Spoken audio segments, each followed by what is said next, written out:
So let's move on a little bit, and maybe this is a nice bridge into talking about the kind of things that have caught your imagination, whether it's as CEO previously or as investor now. But what have you transformed? I mean, so organizations always, right? And I think so. In Frontier Car Group, as said, we transformed a multitude of different times, switching from kind of very non-centralized organizations, for example, to a very centralized approach.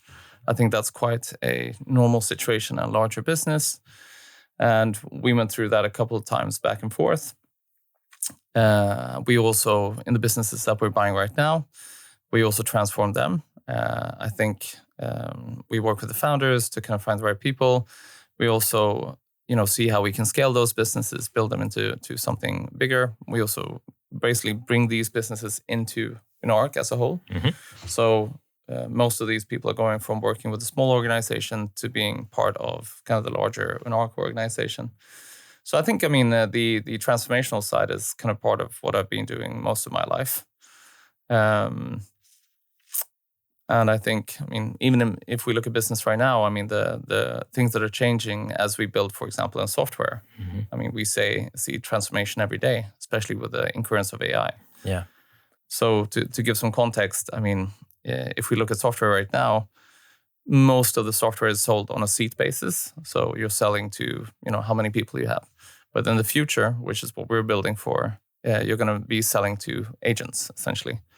So that means like a full transformation of product, how we sell these products, how they're priced, mm-hmm. how they work, and who the actual consumer is. Because mm-hmm. consumer is not going to be a human anymore. It's going to be an agent, essentially. Mm-hmm. So you feel you're at the forefront of what's going on in the AI space?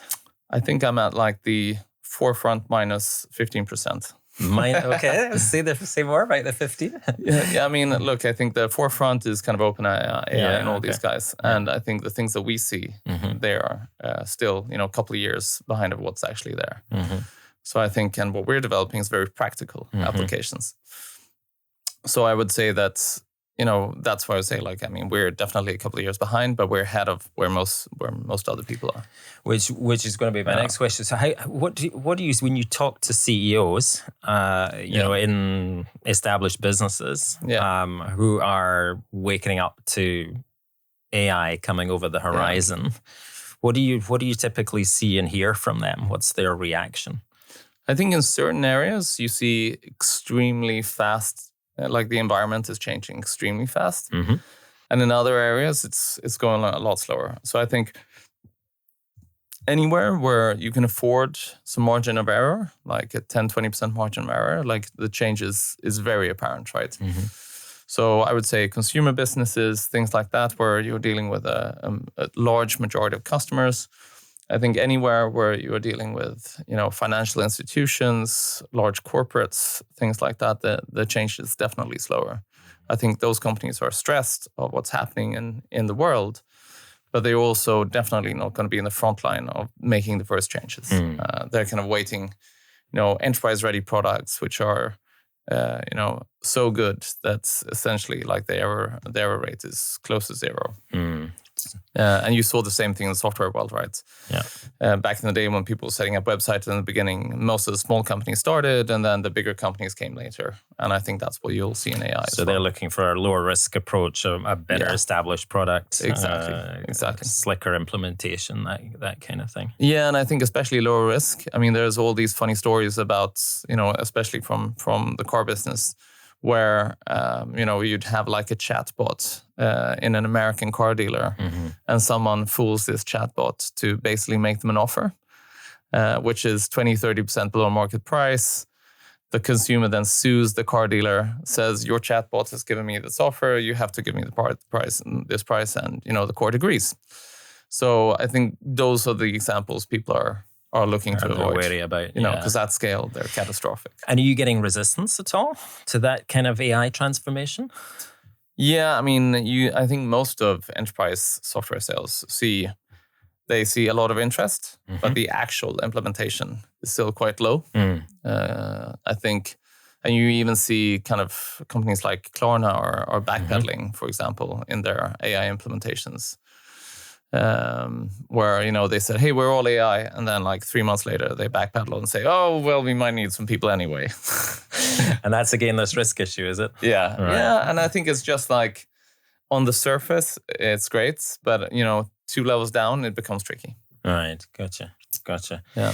So what when you look 5 years out in your industry, because I guess 5 years is a very long time in the AI world in particular. What do you see? I think, I mean, the people always think like the change is going to come like tomorrow, right? Mm-hmm. So I think the change tomorrow is pretty small, but I think the change in 5 to 10 years is huge. Mm-hmm. So I think it's hard for even people in the industry to understand what's happening. Mm-hmm. I would assume that in 5 years, most of the kind of current problems with all these AI models will be resolved. So, I mean, that means that a lot of jobs will just be automated. And it is a really big question of what our organization is going to look like. I think what people think is that, you know, hey, if I put in an AI bot into an accounting firm, I'm now going to be able to have like a 95% margin business. I mean, that's not going to be the truth. The truth is going to be there's going to be a price raise to the bottom, right? And you're going to be able to sell other services. So I think that's what's going to happen. Like a lot of these bets that AI is going to change everything and you're going to be able to keep the business as is and the pricing is going to be the same.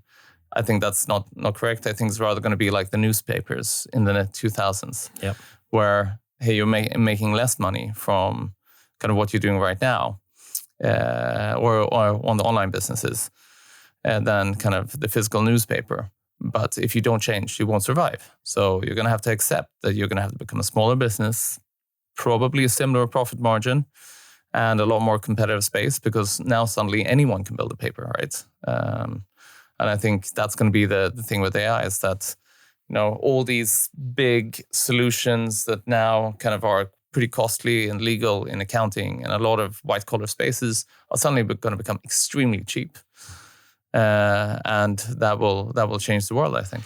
So this is massive transformation. Yeah. So as you say, while some CEOs, maybe particularly in larger corporates who've got public listings and what have you to look after, need to be cautious. Yeah. In 3 to 5 years' time, it sounds like every CEO is going to be a transformer CEO and things are going to look very different. I mean, they're going to have to.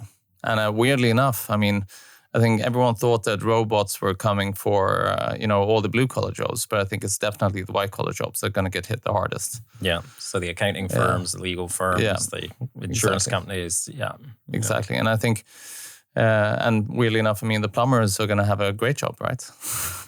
Supposed to be the career to be in. Yeah, exactly. Absolutely. So you have a very unique take on transformation from your AI business. Yeah.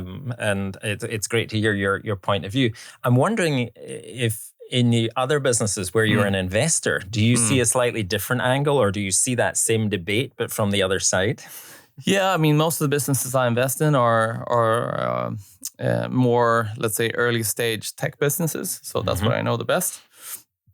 And I think there right now, I mean, most of the products that people are building are AI first products. So I think that's the perspective is that AI is going to change everything. I do think the biggest thing is that people underestimate how long it's going to take. So, for example, I was speaking to a founder the other day who's doing kind of a new CRM, which is AI based. Great idea, looks awesome. However, like to get bigger corporates to change their CRM is super hard. Even Salesforce sales process into their space can be a 1 to 2, even 3 year process. So I think like the change is going to come. These businesses will become big businesses. It's just going to take more time than people think. And then there's, I think, a lot of business that are just going to be kind of working as normal, right? It's not going to be much change. There'll be some efficiencies in certain departments, but otherwise not much. And when you think about the AI transformation, what's the role of customer in those transformations? How does that figure? Because I've heard other CEOs say, yeah, people get very excited about efficiency benefits and cost down. It all looks great, but the quality for the customer hits the floor. The brand suffers, and that's not getting enough attention. Is that overly dramatic, or are you saying that?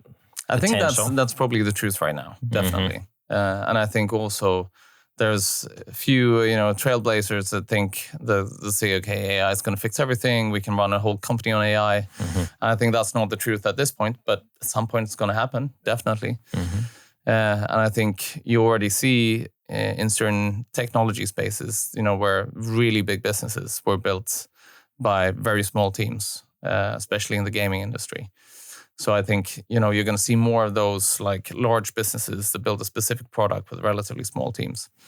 So I think that's of interest. But I also think that the customer role in this is really to be the driver of the change in their own business. Because I think you see a lot of times that people come to us and say, I just need something to show to the board, or I just need to have like an AI story.